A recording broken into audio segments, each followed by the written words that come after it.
Um, Good evening. My name is David Ford, Harrison University Case Management Crisis Intervention class with Professor Allen. This is Unit 6 Crisis Intervention Role Play. And I must apologize to Professor Allen for Unit 5 and for Unit 6. That because of my schedule, the way I work, and the way that I preach sometimes, and a lot of the activities that I do when I'm not working, that it was kind of difficult for me to get with a classmate. It was my schedule, not theirs. It was my fault and not theirs. And I hope that you um, accept my apology for those. So what I've done was make a video that shows an intervention. It's not exactly a role play, but it's just me reading from what I have created as a Word document that will be sent in, as if I interviewed Sarah Smith. Again, my name is David Ford. This is Harrison University's Case Management and Crisis Intervention class with Professor Allen, Unit 6 Crisis Intervention Role Play. Today is actually October the 12th, 2025. Um, One, the skills demonstrated during the interview. During my mock interview with Sarah Smith, I utilized several skills integral to effective crisis intervention. Here are the skills I demonstrated along with relevant examples from our interaction.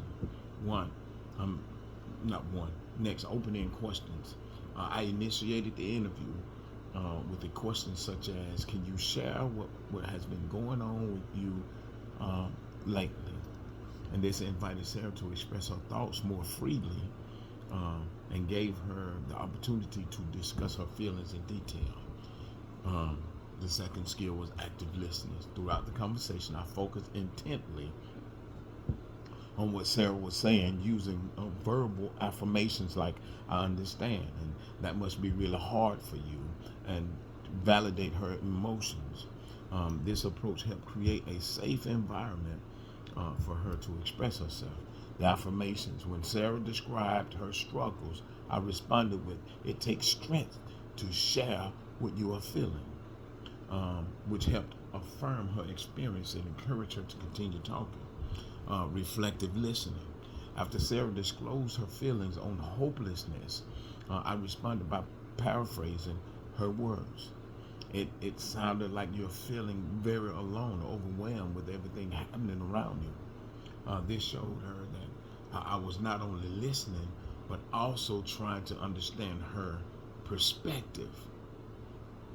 At the end of our conversation, I summarized her main points by saying, "So you are um, feeling increasingly sad and isolated since your mom passed away, and and it's impacting your daily life."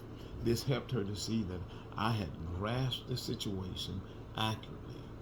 Um, Summary of the crisis intervention model was used. For this assignment, I followed the crisis intervention model, incorporated these critical steps: defining the problem. I encouraged Sarah to articulate her feelings and expressions and experiences. I asked her, "What has brought you to this point? Where where you are feeling like you wanted to hurt yourself?" This helped uncover the root of her distress. Um, Ensured Sarah's safety. I assessed her safety by directly asking if she had thoughts on her self harm and what those thoughts entailed, ensuring that she felt heard and protected. I provided support. I expressed empathy for her situation, reaffirming that it was okay to feel how she was feeling, and that I was there to help her through it. Explore alternative. I facilitated a discussion around healthier coping strategies by asking, "What are some things that will help you um, feel better? Or what are some things that has helped you feel better in the past?" This allows Sarah to consider alternatives um, to self harm, and we made plans. Together, we discussed practical steps Sarah could take including reaching out to trusted family members or seeking professional counseling. And I obtained the commitment. I asked Sarah to commit seeking help if she began to feel overwhelmed again. I said, "Can you promise me that you would talk to someone if you start feeling worse?" This ensured that we had a plan in place for her safety moving forward. And three, reflection on Columbia Suicide Severity Scale question. I asked Columbia Suicide Severity Scale question, what's indeed challenging? Initially, I felt anxious about approaching such sensitive topic, wondering if it might make Sarah more upset. However, I reminded myself that asking these questions was essential for her safety and well-being. I gradually became more comfortable with the questions as I maintained a compassionate and supportive tone. By emphasizing my concern for her safety, I was able to create a space that encouraged open dialogue about her feelings and thoughts regarding self-harm. My overall reflection on strengths during the interview. Reflecting on my performance during the interview, I felt my strength lay uh, in my ability to listen actively and emphatically. I succeeded in establishing a rapport with Sarah, which made her feel safe and shared her vulnerabilities. Utilizing or open-ended questioning, affirmation, reflective listening, and summarizing skills was particularly beneficial in helping her articulate her feelings. Going forward, I aim to enhance my confidence in addressing mental health concerns and further developing my crisis intervention skill.